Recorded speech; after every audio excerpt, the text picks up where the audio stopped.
Good afternoon, Pineville. I am your meteorologist, Noah Gower, and as you can see outside, our heat index is around 96 for Hattiesburg and 99 for Poplarville. As you can probably tell, there's some of those storms that are making their way through. There, you can see a little bit of circulation, mainly with the radar, where you can see those bands starting to circle around for us and starting to pop up a few storms.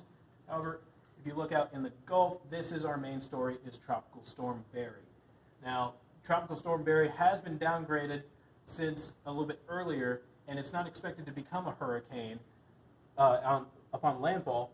However, we still have a tropical storm. It's at 40 miles per hour, and it's got gusts of 50 miles per hour and a pressure of 1,003 millibars. Now, for us, really, it's moved a little bit further west, which means we probably won't have as high of a threat, but it doesn't mean that it can't make its way here. And it does mean that we still have the rain threat no matter what. Now, looking at the infrared satellite, the 3D satellite, you can see a lot of overshooting tops associated with the south side of the tropical storm. There's not really a north side to this. There's a lot of dry air that's killing off the northern side of Barry, and really, unless it gets its act together, it's not going to be that huge of a storm, but it doesn't mean that the rest is still not there. Now, looking at the tropical storm advisories, we have a lot of warnings, especially over in southern Louisiana, and we have some watches associated with the Mississippi Gulf Coast. And looking at hurricane advisories, well, really, it's going to be especially down in southern Louisiana off the coast, and a lot of watches pretty much across the board for Louisiana.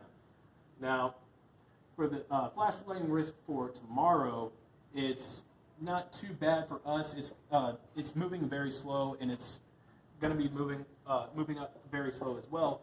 And it has a moderate risk down near New Orleans and down in southern Louisiana. Whereas we're still, most of the Pine Belt is going to be in a marginal risk for flooding. We only expected about 1 to 2 inches of rain at most. Whereas on Saturday, we are more in the moderate risk as Barry is moving its way up into Louisiana and Mississippi. We're in the moderate risk, and a little bit east of Hattiesburg is going to be in the slight risk. Now, if we look at the tropical threats, this is really what we're going to have to worry about. The wind, we're going to have 15 to 35 mile per hour winds whenever Barry comes through, gusts to 50 miles an hour.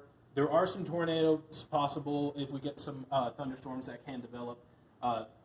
Rain, depending on where Barry makes landfall, that's when we have to worry about the higher end of rain, especially if we can get around 10 inches. Now, flooding is definitely possible, and I would highly recommend that you get to higher ground, or if you have a friend who lives a little bit higher ground, I would go hang out with them for the day. Now, for power outages, definitely possible, definitely if there's going to be higher winds, and definitely if there's going to be flooding, especially around the coastal areas. Now, for the projected rainfall, this is according to the GFS. The GFS has Barry going a little further to the east as it makes landfall, which means it's going to give us a lot of rain. However, if you look at different models, it's going to show landfall in different areas, where it can go further west, it can be more central, but we're still going to get a heavy amount of rain no matter what. Now, the weather on your radar, we're going to have hit and miss storms and highs in the upper 80s, and Tropical Storm Barry, it's forecast to be a tropical storm at landfall. It has been downgraded. It is going to be mainly a rain event. It's plenty of rain. I can't stress this enough. It's going to flood. And it's going to be a rainy weekend, of course. At least 2 inches if it makes its way further west, but it's going to be 10 inches if it makes its way, especially towards us. Now, for the 7-day forecast, well, we pretty much know what's going on. It's Friday evening is when a lot of that rain and the rain bands are going to be making their way through. And for Saturday and Sunday, that's when we have our heaviest chance of rain, and it's most likely going to. Whereas Monday morning is when when Barry's supposed to be making its way out, and it's probably going to stay cloudy for the rest of the day, and for the rest of your week, it's going to stay partly cloudy for